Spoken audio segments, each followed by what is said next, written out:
حضرت اسما بنت یزید کہتی میں حضور کے گھر میں حاضر تھی اور ازواج مطہرات اور دیگر اہل خانہ بھی تھے کہ دجال کا تذکرہ چھڑا تو اللہ کے محبوب نے ارشاد فرمایا جب دجال آئے گا اس کے آنے سے قبل جو 3 سال ہوں گے ان کی حضور نے حیات بیان فرمائی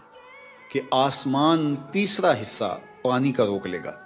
یعنی جتنی بارشیں برستی ہیں 2 حصے برسیں گی، 1 حصہ نہیں برسے گا، کم ہوگی بارش اس سال، اور زمین کی فصل بھی جتنی اگتی ہے اس کا تیسرا حصہ نہیں اگے گی، 2 حصے اگے گی۔ پھر اس کے بعد دوسرا سال آئے گا تو 2 حصے آسمان پانی روک لے گا اور زمین 2 حصے فصل روک لے گی۔ پھر تیسرا سال آئے گا تو 1 قطرہ بھی نہیں برسے گا اور زمین سے 1 دانہ بھی نہیں اگے گا، حتیٰ کہ کھروں والے جانور اور چرنے والے جانور اور کوہانوں والے جانور سارے کے سارے مر جائیں گے، یعنی اونٹ، بکریاں، گھوڑے سارے مر جائیں گے بھوک کی وجہ سے، قحط سالی کی وجہ سے۔ جب یہ 3 سال گزریں گے تو پھر دجال آئے گا اور دجال ایک دیہاتی کو ملے گا اور کہے گا کہ اگر تو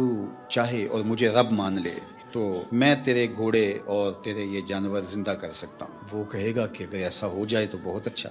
تو وہ اشارہ کرے گا تو اس کی بکریاں، اس کی گائیں زندہ ہو کے اس کے ساتھ آ جائیں گی۔ شیطان اس شکل میں جو ہے وہ نمودار ہوگا تو اسے لگے گا کہ سب کچھ زندہ ہو گیا اور وہ اس پہ ایمان لے آئے گا۔ اس کے بعد پھر دوسرے دیہاتی کو ملے گا اور اس کو بھی یہی کہے گا تو شیطان پھر اس کی بھیڑ بکریوں، اس کی گائے، اس کے اونٹ کی شکل کے اندر ظہور پذیر ہو جائے گا تو پھر اس کے پیچھے وہ بھی چل پڑے گا۔ یہ 2 چیزیں حضور نے بھی بیان کی تھی کہ حضور کو باہر کوئی کام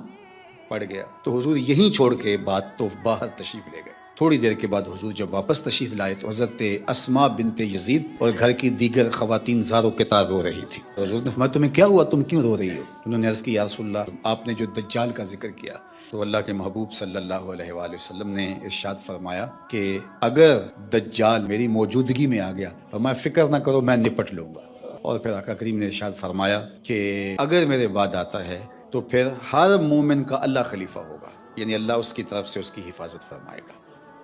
اور حضرت اسما بنت یزید کہتی ہیں کہ میں نے عرض کی یا رسول اللہ صلی اللہ علیہ وسلم آج بھوک برداشت کرنا ہمارے لیے بہت مشکل ہے، تو بھوکا آدمی کیا کچھ نہیں کر گزرتا، تو بھوک پر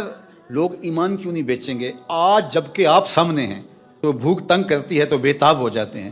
اور صدیوں کے بعد جب خوشحالیاں آ جائیں گی اور دجال یہ پیکج لے کے آئے گا اس وقت مومنوں کا، مسلمانوں کا کیا حال ہوگا؟ جب اتنے فاقے ہوں گے، 3 سال تک کچھ کھانے کو نہیں مل رہا ہوگا تو پھر کیا بنے گا؟ تو اللہ کے محبوب نے فرمایا سنیے، ان کو وہی خوراک کفایت کرے گی جو آسمان والوں کو کفایت کرتی، تو یہ ہمتن گوش ہوگی کہ وہ کون سی غذا ہے کہ اس غذا کے بدلے میں ان کو غذا دی جائے گی۔ تو آقا کریم نے فرمایا یہ سبحان اللہ پڑھیں گے، اللہ کی تقدیس بولیں گے، جو فرشتے اللہ کی تسبیح تقدیس پڑھتے ہیں، یہ سبحان اللہ، الحمدللہ، اللہ اکبر، یہ تسبیح و تقدیس بولیں گے، ان کی بھوک مٹتی چلی جائے گی۔